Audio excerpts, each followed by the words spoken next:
बिस्मिल्लाहिर्रहमानिर्रहीम। अस्सलाम वालेकुम दोस्तों, नई वीडियो में खुशामदीद। दोस्तों, मोहम्मद बिन सलमान ने तेल पर बम चला दिया। अब तक की सबसे बड़ी खबर, अमेरिका और यूरोप में थरथली मच गई, कीमतें आसमान तक जा पहुंची। वीडियो की तफसील में जाने से पहले आप देख रहे हैं हकीकत की दुनिया डॉक्टर अली के साथ। हमारा चैनल सब्सक्राइब करके घंटी के निशान को दबाना मत भूलिएगा। इस वीडियो को ज्यादा से ज्यादा फेसबुक, व्हाट्सएप और सोशल मीडिया पर शेयर जरूर करें। शेयर और लाइक करने के साथ साथ कमेंट बॉक्स में पाक फौज जिंदाबाद, पाकिस्तान पाइंदाबाद और पाकिस्तान के गुमनाम हीरोज को सलाम का नारा कमेंट जरूर कीजिएगा। दोस्तों, आलमी मंडियों में इस वक्त तेल की कीमतों में तेजी से इजाफा हो रहा है, जिसकी अपनी भी कई वजूहात हैं। ताहम रूस की यूक्रेन में फौजी पेशकदमी के बाद उस पर मगरबी दुनिया की जानिब से जो पाबंदियां आयद की गई हैं, उस वजह से तेल की कीमतें बेयकीनी का शिकार हो गई हैं। यूक्रेन जंग के बाद बैरेंट खाम तेल की कीमत फी बैरल $130 तक पहुंचने के बाद पीर तक उतार चढ़ाव के बाद $112 फी बैरल जा पहुंची है। 2021 के दौरान आलमी मंडी में तेल की कीमत $50 से लेकर $86 के दरमियान रही। इस तरह गुज़िश्ता बरस ये कीमत औसतन फी बैरल कीमत $71 रही, जो कि उससे पिछले 3 वर्षों में सबसे ज्यादा थी। दोस्तों, जिस वक्त 2022 का आगाज हुआ तो बैरेंट खाम तेल की कीमत $84 फी बैरल थी और इस माह यानी मार्च में $130 फी बैरल की ऊंचाई को छूने के बाद अब $100 फी बैरल से ज्यादा है। इसके नतीजे में दुनिया की सबसे बड़ी मईशत अमेरिका में आम सारिफ के लिए फी गैलन तकरीबन 4.25 लीटर कीमत 4 से 6 अमेरिकी डॉलर है। दोस्तों, इस वक्त बरतानिया में डीजल की कीमत 1.79 पाउंड फी लीटर तक पहुंच चुकी है। दोस्तों, बरतानिया में फी लीटर तेल की कीमत में 27% तेल की अपनी कीमतें खरीद होती है, जबकि 40% फ्यूलिडिटी और 27% टैक्स के अलावा 17% वैल्यू एडेड टैक्स और 9% मुनाफा शामिल होता है। दोस्तों, रूस और यूक्रेन के दरमियान होने वाली जंग में अमेरिका ने मगरबी ममालिक और बरतानिया समेत रूस के तेल की खरीदारी पर पाबंदी आयद की, तो उसके बाद रूस ने खबरदार किया था कि अगर ऐसा किया गया तो पूरी दुनिया के अंदर तो फिर तेल मगरबी ममालिक को $300 फी बैरल तक मिलेगा।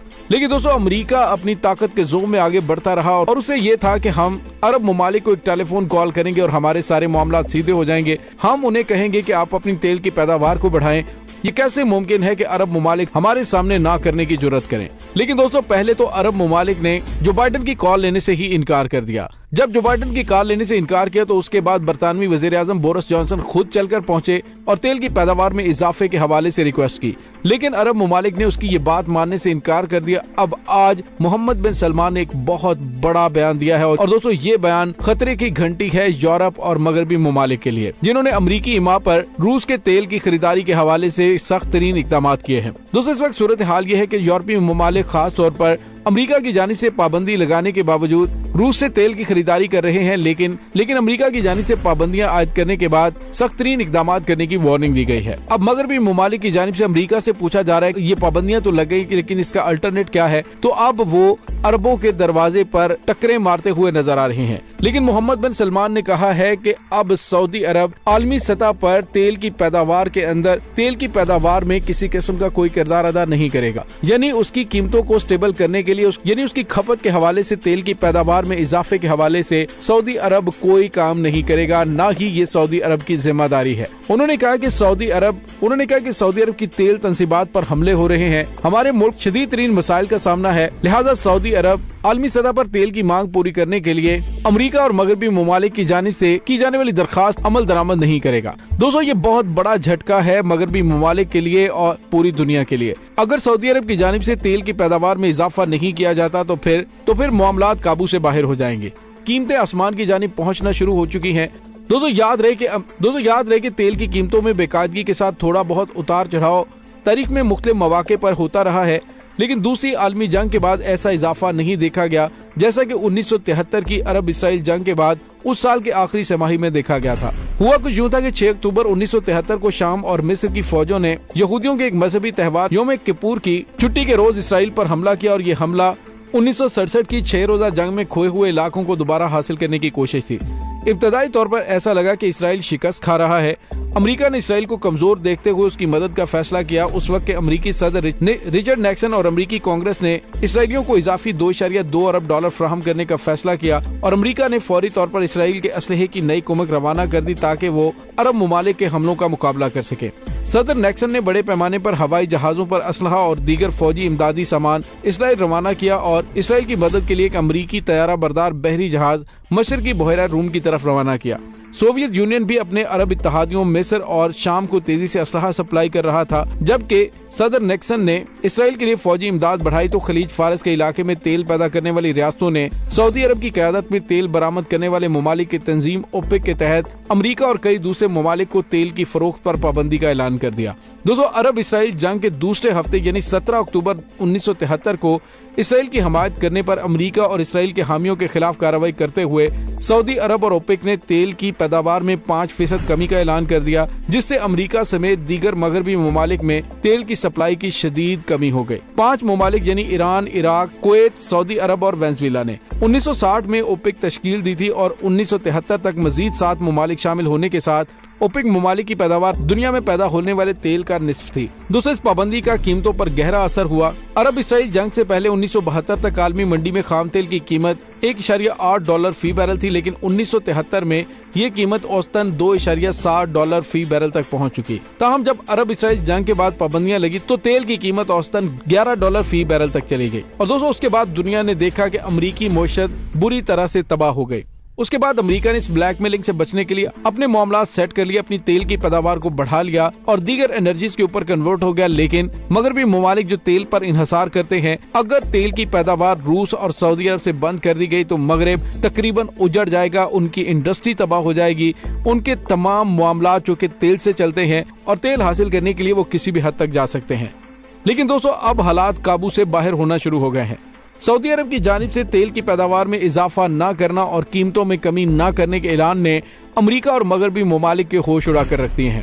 दोस्तों, याद रहे कि अमेरिका के मरकजी बैंक फेडरल रिजर्व की एक रिपोर्ट के मुताबिक ओपेक ममालिक ने अपने तेल की कीमतें सोने के हिसाब से मुकर्रर की हुई थी, न कि डॉलर की कदर में। दोस्तों, अब 1973 के तेल के बहरान के बाद, ऑयल शॉक के बाद ये नया आलमी मालियाती निजाम तश्कील पा चुका है। अरब ममालिक जो सियासी तौर पर तो आजाद हो चुके थे, अब माली तौर पर आजाद हो गए हैं और एक लिहाज से इस बहरान के बाद अपनी बरामदात का सही फायदा और मुनाफा हासिल करने में कामयाब हो गए हैं। दोस्तों, हालिया अरसे में यूक्रेन पर रूस की चढ़ाई के बाद शुरू होने वाले बहरान ने आलमी सियासत और ताल्लुकात में भी नई जहतें और नई समतें मुतारफ करवा दी हैं। सऊदी अरब और मुत्तहिदा अरब अमारात जो एक उमूमी तासुर के मुताबिक अमेरिका के हर इशारे पर इकदाम करने के लिए तैयार थे, उन्होंने अमरीकी सदर के फोन सुनने से इनकार कर दिया। तेल की कीमतों को मुस्तहकम करने के लिए अमरीकी सदर ने उनसे तेल की पैदावार बढ़ाने का कहा था, जैसा कि पहले भी होता रहता था। लेकिन इस मर्तबा न सिर्फ 2 खलीजी रियासतों के सरबराहों ने सदर जो बाइडेन का फोन सुनने से इनकार किया, बल्कि सऊदी अरब ने तो चीन को तेल की फरोख्त चीनी करेंसी में करने का भी ऐलान कर दिया। इस तरह इंडिया ने रूस के साथ रूसी करेंसी में तेल की दरामद का फैसला किया।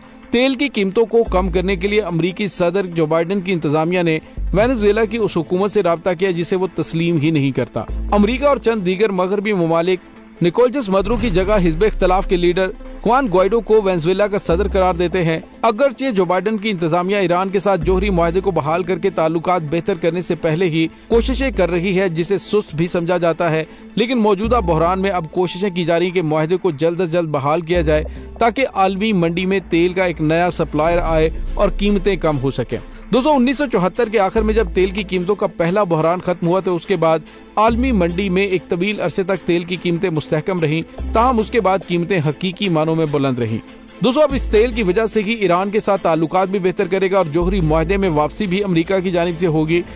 लेकिन सवाल ये पैदा होता है कि इसके बाद मोहम्मद बिन सलमान क्या करने वाले हैं। तो दोस्तों, मोहम्मद बिन सलमान एलानिया तौर पर चाइनीज ब्लॉक में जा चुके हैं और तेल का लेन देन वो मुकामी चाइनीज करेंसी में करने का इरादा रखते हैं। इसका मतलब ये है कि ये अमरीकी डॉलर जमीन बोझ करने की नई हिकमत अमली है। दोस्तों, बदलते हुए हालात के अंदर अमरीका और मगरबी ममालिक का दौर खत्म होता हुआ नजर आ रहा है और जिस तरह से मुस्लिम उम्मा का इत्तेहाद हो रहा है और जिस तरह से नए ब्लॉक की जानिब तमाम ममालिक बढ़ रहे हैं, इससे इशारे मिल रहे हैं कि आने वाली सदी यूरोप की नहीं बल्कि मशरिक की सदी होगी। दोस्तों, इस तमाम सूरत हाल के बारे में आपका क्या कहना है, कमेंट सेक्शन में अपने ख्यालात का इजहार जरूर कीजिएगा। इसके साथ ही डॉक्टर अली को इजाजत दीजिए। इंशाल्लाह बहुत जल्द मिलते हैं एक नई वीडियो में। तब तक के लिए अपना बहुत सारा ख्याल रखिएगा। पाक फौज जिंदाबाद, पाकिस्तान पाइंदाबाद, पाकिस्तान के गुमनाम हीरोज को सलाम। अल्लाह वारिस।